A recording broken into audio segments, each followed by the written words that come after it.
We're in finance, and this is planning for growth and financial stability. In this lesson, we're going to go through the role of strategic financial planning in achieving sustainable growth, setting financial goals and developing a growth plan, strategies for financing growth, and the importance of risk management and contingency planning in financial stability. So part 1, the role of strategic financial planning in achieving sustainable growth. This is how strategic financial planning guides business expansion and development.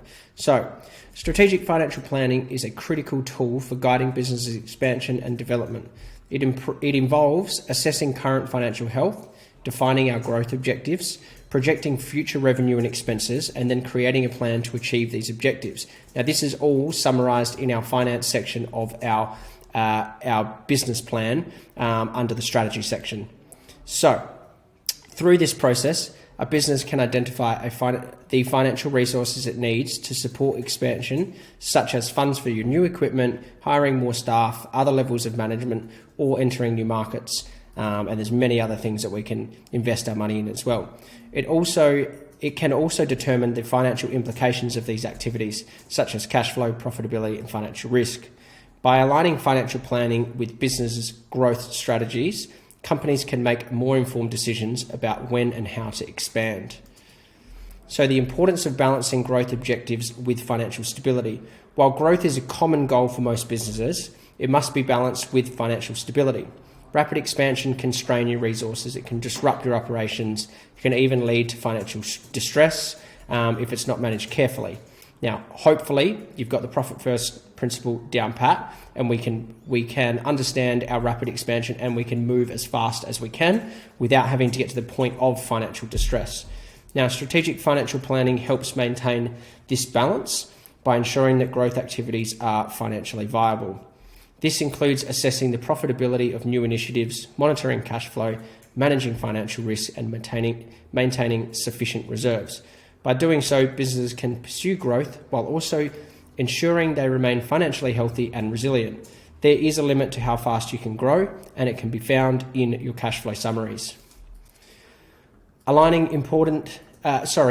financial planning with overall business goals and strategies. So strategic financial planning should not occur in isolation. Instead, it should be closely aligned with your business' overall goals and objectives. This alignment ensures that financial resources are used in ways to support the business' strategic objectives. For example, if a business goal is to increase your market share, the financial plan might prioritize investments in marketing and new product or service development. If the goal is to improve operational efficiency, the plan might be to focus on cost-saving initiatives or increases in efficient activities. And that could be through more efficient tooling as well. By aligning financial planning with your business strategy, companies can ensure that their financial decisions support their broader business goals. This alignment can also help businesses identify and manage any financial risks associated with their strategic plans and increase the likelihood of achieving your objectives. How to set realistic, measurable financial goals for your business. Now, we've seen this framework before, the SMART objectives, but setting financial goals is a critical step in strategic financial planning, and effective goals should follow the SMART principle. That's specific, measurable, achievable, relevant, and time-bound. Begin by assessing your current financial situation and defining what success looks like for your business. This could involve increasing revenue, improving profitability, reducing your debt, or building financial reserves. Make these goals specific and measurable. For example, instead of aiming to increase your revenue, aim to increase revenue by 20% over the next year, and you may break it down one step further than that and go increase revenue by 5% in the next 3 months, 10% in the 3 months after that, and so on and so forth. Now, you want to ensure your goals are achievable and realistic given your business's resources and market conditions. Also, align your financial goals with your overall business objectives and strategies. Lastly, set a timeline for achieving your goals to maintain focus and momentum. So we really want to make sure that we're identifying exactly what goals we want to achieve. And that's a great spot for you to put your financial KPIs on the dashboard in the strategy section as well. Now, creating a growth plan that outlines strategies for achieving financial objectives. A growth plan is a roadmap for how your business will achieve its financial goals. It should outline the strategies and actions needed to drive financial performance. Start by identifying the key drivers of your financial goals. If your goal is to increase revenue, for example, you might focus on strategies for attracting new customers, increasing sales to existing customers, or launching new products and services. Then detail the specific actions needed to implement these strategies, such as investing in marketing, hiring additional sales staff, developing new product lines. Also include financial projections that show how these actions will contribute to your financial goals. So although we don't have a formalized growth plan, this is an opportunity for you to start taking some notes on paper or on a whiteboard. We want to establish what we're trying to achieve overarching as far as financial goals go. And then we want to intertwine those into our financial forecast, our budget.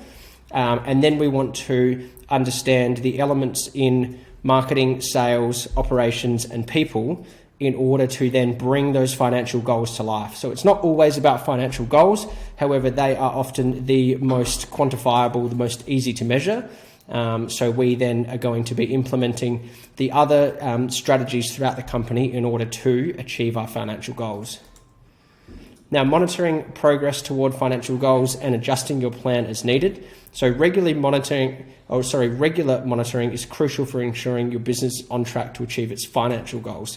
Now, this is done through our financial meeting, through our monthly governance meetings, and through our quarterly strategy meetings.